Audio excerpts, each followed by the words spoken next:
We have been obviously observing the developments not now but over the past month or two.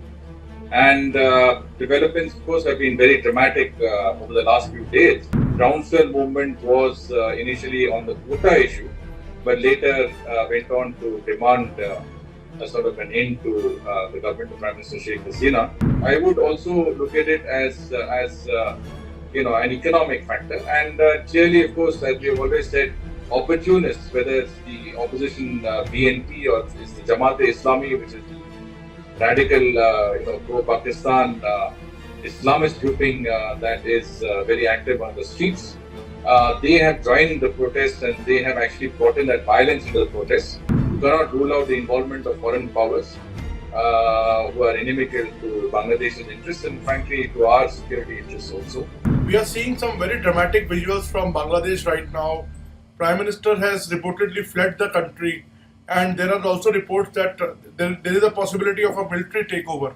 How do you look at the situation? Well, we have been obviously observing the developments not now but over the past month or two. And developments, of course, have been very dramatic over the last few days. I think the pressure and the intensity of the public, I would say, level of protests and demonstrations have really forced the hand of the Prime Minister and the government.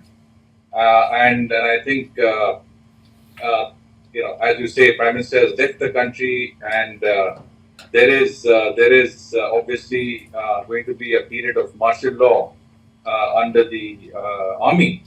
The army chief was supposed to speak to the nation at 2, then 3, now 4:30, I'm told.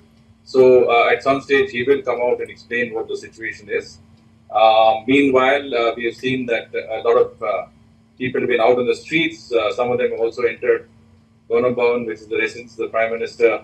And essentially, public have I would say, groundswell movement was initially on the quota issue, but later went on to demand a sort of an end to the government of Prime Minister Sheikh Hasina.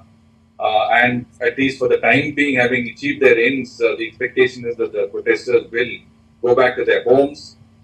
The military will have to decide what nature of an interim administration they would have to put into place, and also what could be a possible political settlement to sort of I would say to sort out a period of great instability. Do you think, sir, there is an army hand behind this entire thing, or Ms. Zia is behind this, or some foreign powers are behind this? Because not long ago, Ms. Hasina won the elections, democratically won the elections. So how this sudden surge and how this sudden commotion happened there? Underlying factors behind the demonstrations. On the face of it, it has been the quota issue that the students have put forward. But there are underlying economic factors. COVID-19 has hit the Bangladesh economy very hard. In addition to that, the Ukraine conflict has resulted in spiking the prices of essential commodities from fuel to food to fertilizers, and Bangladesh imports all these items. They've had a very, very difficult balance of payments situation. Inflation has gone up, by 17 to 20%. So all of this is essentially now coming to a situation where, people, especially younger people, are expressing their frustration on the streets. And so I would also look at it as an economic factor. And clearly, of course, as we have always said, opportunists, whether it's the opposition BNP or it's the Jamaat-e-Islami, which is the radical, pro-Pakistan Islamist grouping that is very active on the streets. They have joined the protests and they have actually brought in that violence into the protests. You cannot rule out the involvement of foreign powers who are inimical to Bangladesh's interests and frankly to our security interests also. So definitely you cannot rule out the fact that certain interests have been fishing in troubled waters. But I think that the situation itself was possibly a result of several underlying factors inherent within the Bangladesh system. Mr. Shringla, you also served as a foreign secretary. Under such circumstances, do you think now, as you said, that we are going to engage through our interlocutors or directly?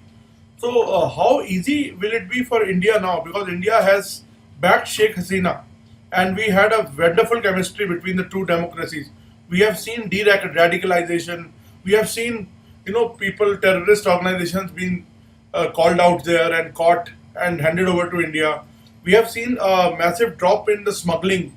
So, how is now India going to cope with these factors, with the new establishment or the interim arrangement or the army coup, whatever you can say? So, for us, it's very important to be engaged with Bangladesh. We had a very good relationship with the government of Prime Minister Sheikh Hasina. There's been a huge amount of development, positive developments that have been possible under her government. But at the end of the day, the relationship is based on a people-to-people contact. There's a strong people-to-people connect. We have strong ties across the board in a multifaceted manner in Bangladesh's society. And we will engage any political or any other organization that we need to in the furtherance of our larger interests and those of Bangladesh.